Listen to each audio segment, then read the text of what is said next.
27 and I recently found out I'm pregnant! My husband Thomas and I live together in a rented apartment.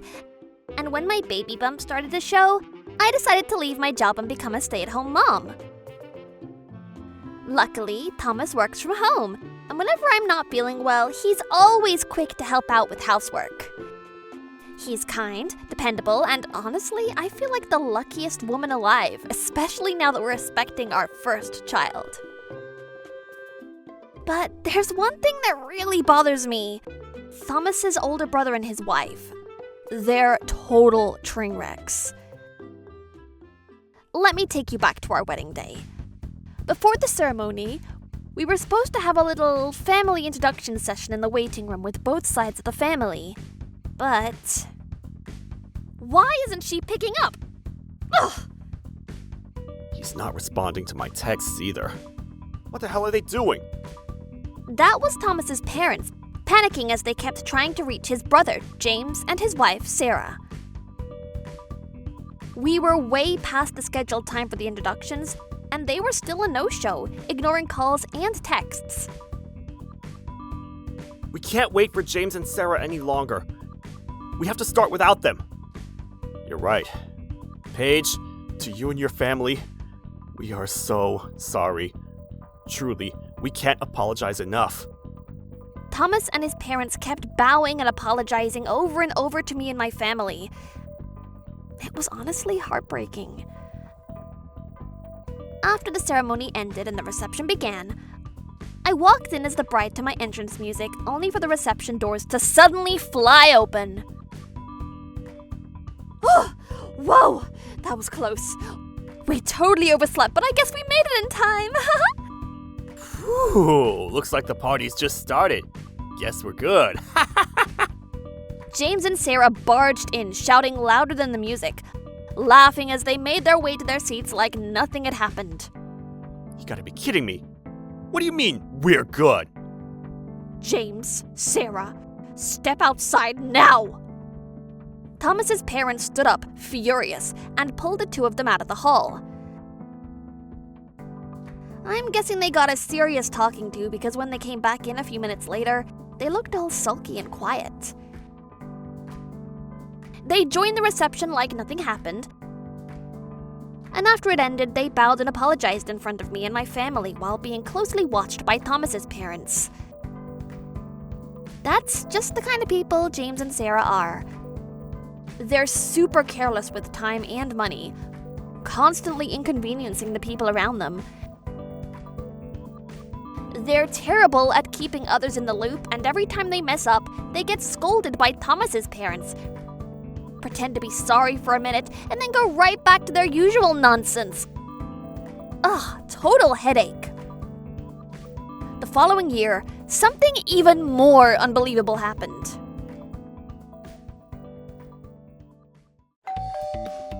It was a Saturday, and Thomas and I were both relaxing at our home in our apartment when the doorbell suddenly rang. I answered the intercom and... Hi there! Wait, James and Sarah? At the time, Sarah was pregnant, and her belly was already pretty big. The two of them were standing at the door with a huge suitcase next to them. When I opened the front door to greet them, they said... Hey, Paige! Hi? So, turns out we couldn't afford the renewal fee for our apartment lease and we got kicked out. Starting today, we'll be living here. What? Hold on a second, you can't just spring this on us. We don't have anywhere else to go, or money to stay anywhere else. My family and James's parents live far away, and his job would be super far if we went to either of their places. I'm on maternity leave right now, but I'm planning to go back to work after the baby's born, you know? So yeah, We'll be staying with you guys starting today. Like I said, this is way too much to ask all of a sudden. Hearing the commotion, Thomas came rushing to the door. Wait, hold on. James? And Sarah? I thought I just heard you say you're moving in today. That has to be a joke, right? You guys seriously need to stop pulling stuff like this. Excuse me? Are you really going to abandon your own brother and his pregnant wife in time of need? What the hell are you talking about? This is exactly the problem. James, you never plan ahead. I just heard something about not being able to pay your lease renewal. You do have a full-time job, right? And you, Sarah, you're on leave but still employed, aren't you? It's not like the lease renewal date comes out of nowhere. You have plenty of time to save up. Yeah, I get that, but it's already happened, so what are we supposed to do? Anyway, I'm pregnant. Surely you're not heartless enough to let a pregnant woman sleep outside, right? Ugh, I swear those two are such a disaster. Completely thoughtless and always causing trouble. But even though I was furious, it wasn't the baby's fault. I couldn't just turn them away knowing Sarah was that far along in her pregnancy. What if something happened? So, Thomas and I reluctantly let them inside. Just temporarily, and immediately called his parents to explain what was going on. Then, Thomas's parents came rushing over on the bullet train later that same day. After giving James and Sarah a proper scolding, they took them away from our apartment. We later found out that Thomas's parents had gone out of their way to find a cheap apartment that James and Sarah could afford, as well as an extremely budget business hotel where they could stay until move-in day. And what did James and Sarah do in return? They complained that it was too small and too dirty. They whined and nitpicked about every little thing. Apparently, that was the last straw. Thomas's dad lost it and yelled, "This is the last time we're helping you!" After paying for their hotel stay and the initial move-in fees for the apartment, they took the bullet train back home, 3.5 hours one way. After 6 months, Sarah had safely given birth to a healthy baby girl, and about 2 months had passed since the birth. I was 6 months pregnant myself at the time and had just quit my job. One afternoon, while Thomas was in the middle of a remote work meeting, the doorbell rang. Since he was in a video call, I went to answer it. Hello? Oh no. It was them. James and Sarah. It was definitely bad. Just seeing them on the screen of our video intercom gave me a sinking feeling. I froze for a second, mentally screaming. It had been quite a while since they last showed up at our place. But now I'd already answered the intercom, I couldn't pretend I wasn't home. So I reluctantly went to the door. Hi, what brings you here today? Here, got this for you. And this one too. Thanks in advance. Without even greeting me properly, they both shoved large paper shopping bags into my hands. Thanks in advance for what exactly? I asked, totally confused. Then Sarah said, "There's diapers and formula in there. I'm finally feeling better, and going back to work starting tomorrow. So you can watch the baby during the day, okay?" She casually pointed to the stroller beside her. Inside was their 2-month-old daughter, fast asleep. Wait a second, what do you mean starting tomorrow? You can't just drop that on us out of nowhere. What do you mean, what do I mean? I'm literally saying we're both going back to work starting tomorrow. So you've got this, right? Thanks again. Excuse me? You can't just assume something like that. I'm also pregnant and I'm planning to give birth at my parents' place, so there's no way I can babysit for you. Then just have Thomas take care of her. He works from home, right? He's literally in the house all day, so what's the big deal? We'll swing by and pick her up every evening after work. No problem. Thomas is working when he's home. He's not available. Oh, come on. What are we supposed to do then? Oh, I know. Why don't you just cancel your whole trip to your parents for the birth? Problem solved. Excuse me? I couldn't believe what I was hearing. Why the hell should I cancel my birth plans just to suit their convenience? And seriously, this is their baby. Who dumps their 2-month-old kid on someone like she's a backpack and just expects them to deal with it? And of course, like always, they show up without so much as a heads up. That's enough! Absolutely not! You cannot leave your baby here.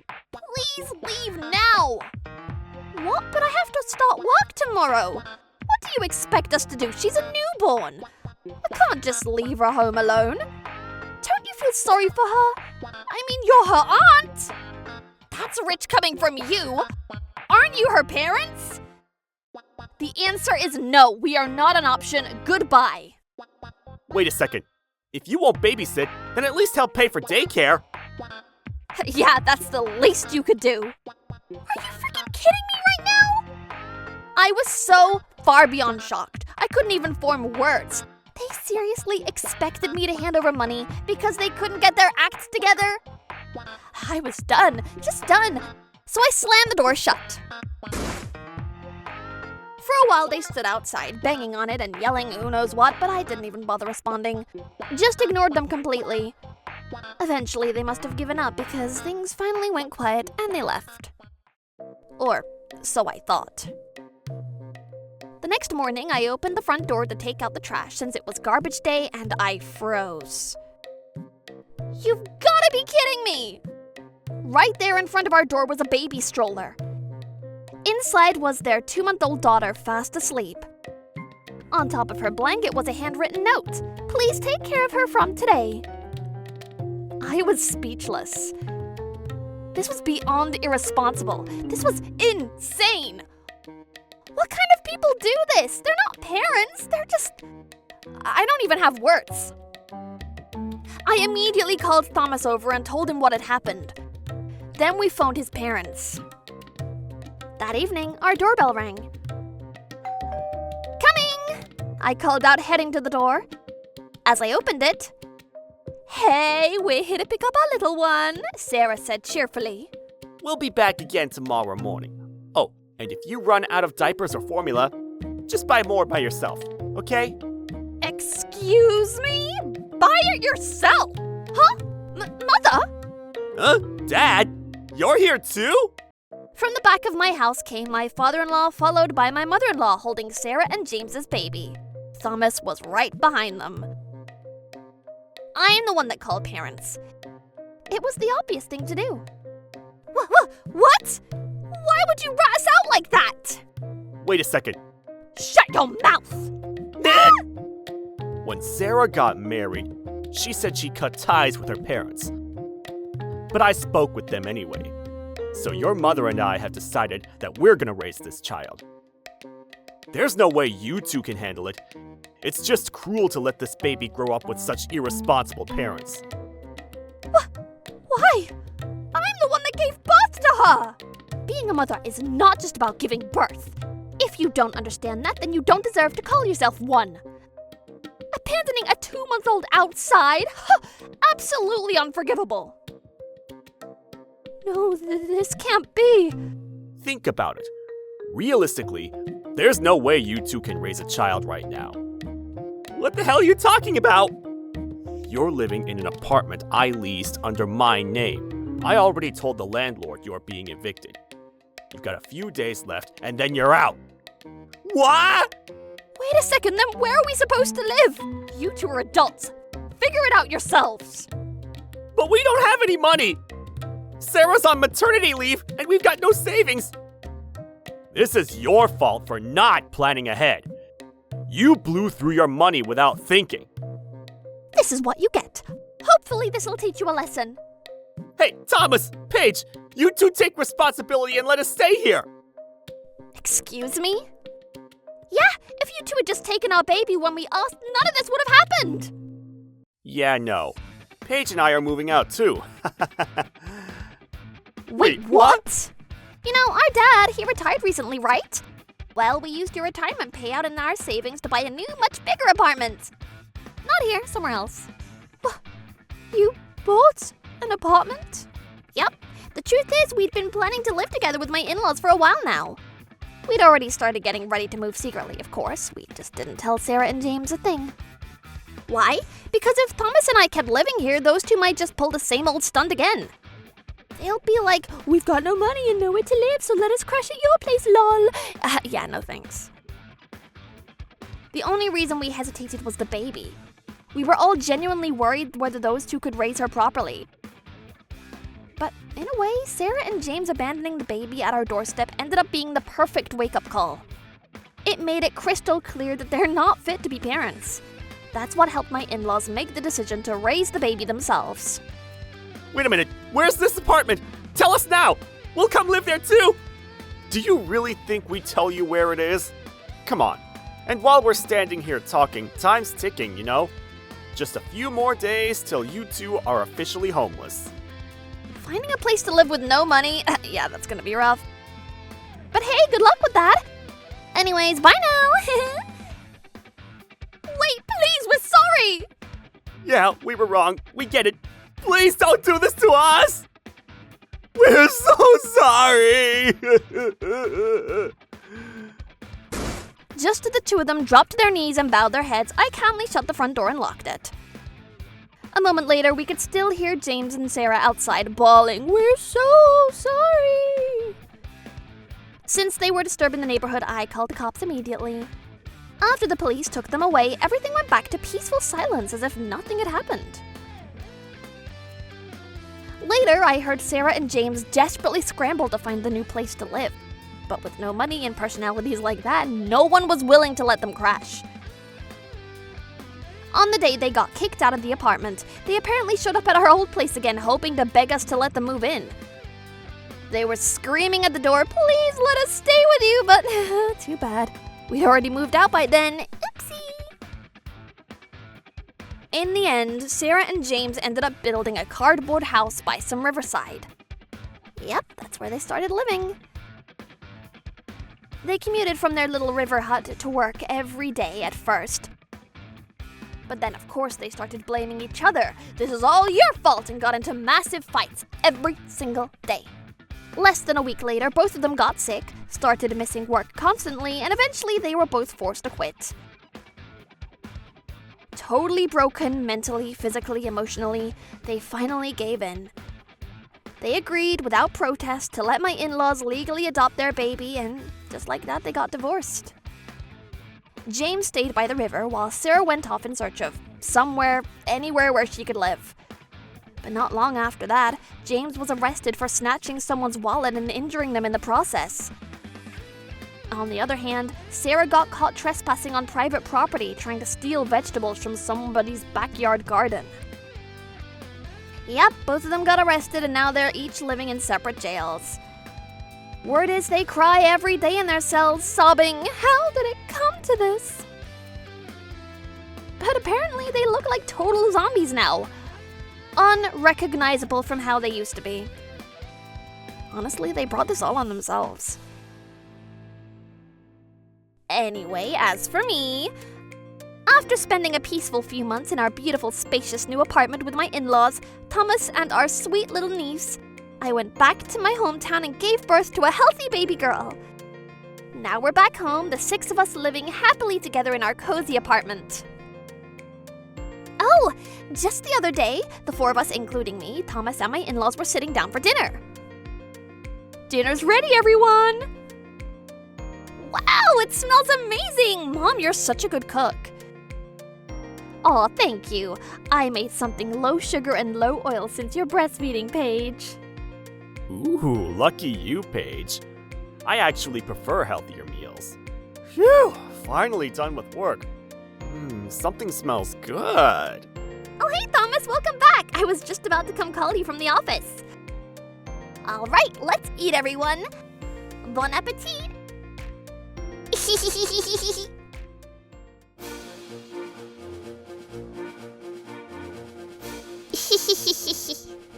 Thank you for watching. What kind of crazy people will we get to see next? Stay tuned for more.